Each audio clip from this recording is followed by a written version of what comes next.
പറന്നു പറന്നു പറന്നു പറന്നു പറന്നു പോകാം, പറന്നു പറന്നു പറന്നു പറന്നു പറന്നു പോകാം.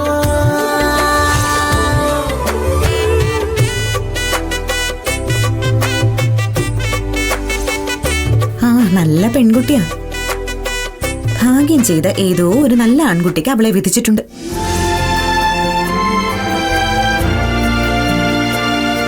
സത്യം പറഞ്ഞ ഇതാണ് പ്രണയം.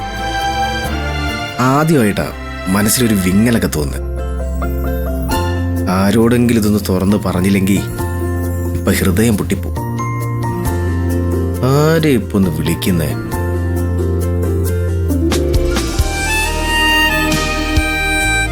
യെസ്, രാഹുൽ.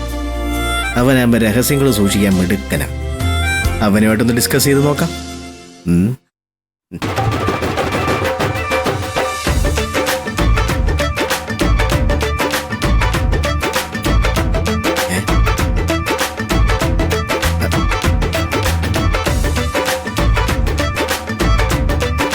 ഇതെങ്ങനെ?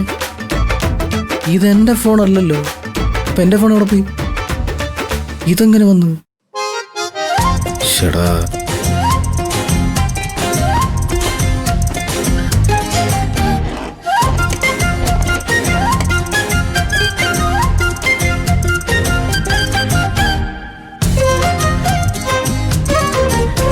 ഇതെന്റെ ഫോണല്ല. അപ്പൊ എന്റെ ഫോൺ നഷ്ടപ്പെട്ടു. ചേട്ടാ, അതെവിടെ പോയതായിരിക്കും? ഞാനിത് എവിടുന്ന് മാറിയെടുത്താണെന്ന് തോന്നുന്നല്ലോ.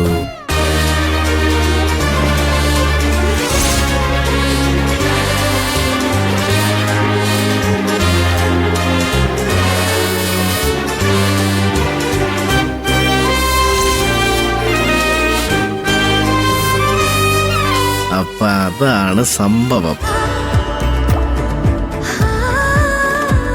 രണ്ടും ഒരുപോലുള്ള ഫോണാണ്. പക്ഷെ ഇത്രയും നേരമായിട്ടും ഐശ്വര്യ ശ്രദ്ധിച്ചില്ലേ? ഫോൺ മാറിപ്പോയ വിവരം ഞാനിപ്പോഴാണല്ലോ അറിയുന്നത്. അതുപോലെ തന്നെ ആയിരിക്കുമല്ലോ ഐശ്വര്യയും.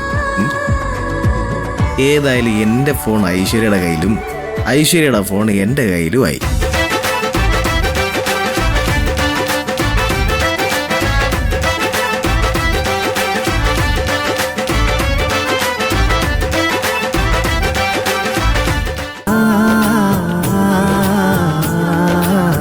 ഒരു കാര്യം ചെയ്യാം, എന്റെ നമ്പറിലോട്ടൊന്ന് വിളിച്ചു നോക്കാം. ഏതായാലും ഐശ്വര്യ കോൾ എടുക്കാതിരിക്കൂലല്ലോ. ബാൽക്കണി ചെന്ന് കാറ്റൊക്കെ കൊണ്ടിട്ടൊന്ന് വിളിക്കാൻ. അതാണ് അതിന്റെ ഒരു വൈബ്.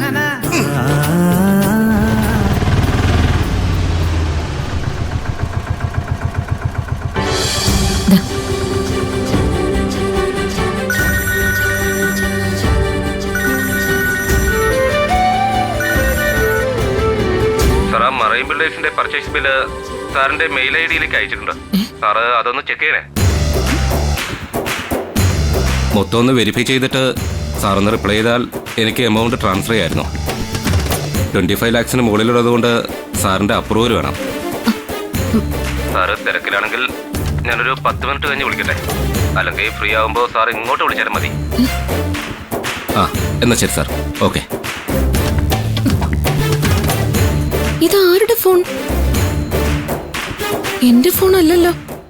ഇതെങ്ങനെ എന്റെ കയ്യിൽ വന്നു?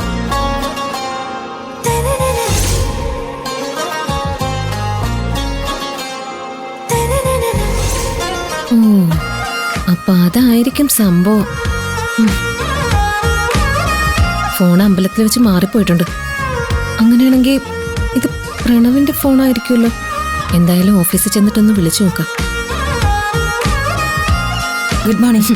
Good morning. Good morning.